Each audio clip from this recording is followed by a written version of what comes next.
Do you ever say hurtful things to your partner when you guys are arguing? Do you feel like this may affect the relationship? Hi, I'm Maya Portier, and the topic I'll be discussing today is hurtful communication between romantic partners. Today, I will go over how the use of hurtful language affects satisfaction in a relationship for males. To do this, I will discuss the research study on hurtful communication between couples and how this relates to how satisfied I am in my romantic relationship with my boyfriend.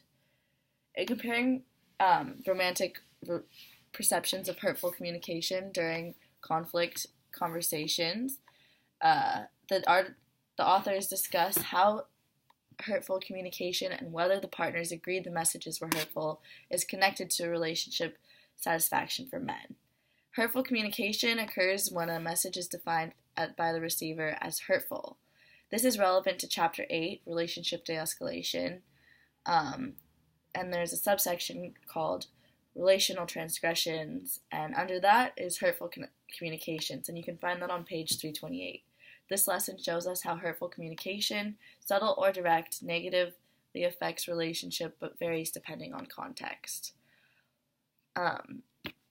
In the research article, the authors have 4 main research questions. These include how often partners receive hurtful communication during conflicts, which hurtful topics came up more frequently, whether the partners agreed these messages were hurtful, and if these messages ultimately hurt the satisfaction of the relationship. And their only hypothesis on this was that the individuals would find that their partners communicated with more hurtful messages than they did. Ultimately, the researchers found that couples, even those that describe themselves as highly satisfied in their relationship, used nearly 1 hurt-evoking comment per minute. In addition, they revealed recurring topics involved things that they wanted to change, like each other's personality flaws, non-romantic relations, and time management. Furthermore, researchers identified that only 20% of the time they agreed whether the comments that they were making were hurtful. And finally, they found a correlation between amount of hurtful phrases said and whether they found that the language was hurtful or not. They found that this correlated, but only in men. This meant that male partners interpret hurtful information as having more negative effect to the equality of the relationship than women. The interpersonal relationship I correlated this to was my boyfriend. I really wanted to understand that when we are arguing and we use hurtful language, whether this affects the satisfaction or the longevity of our relationship. And after reading this article, I immediately introduced it to him, and together we aim to take into consideration each other's feelings more, especially when we're arguing.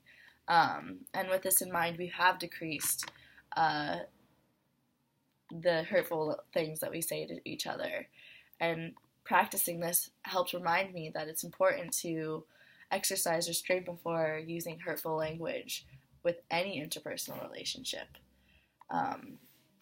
To conclude, hurtful communication and whether the partners agreed the messages were hurtful is connected to the relationship satisfaction for men. As a result, hurtful communication decreases satisfaction in romantic relations for males.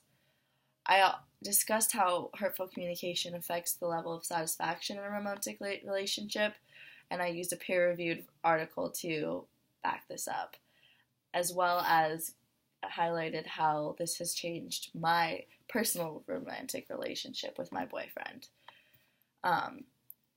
Ultimately, what I want you guys to take away from this is that hurt-evoking comments happen, but this hinders us from seeing how our words affect our partners.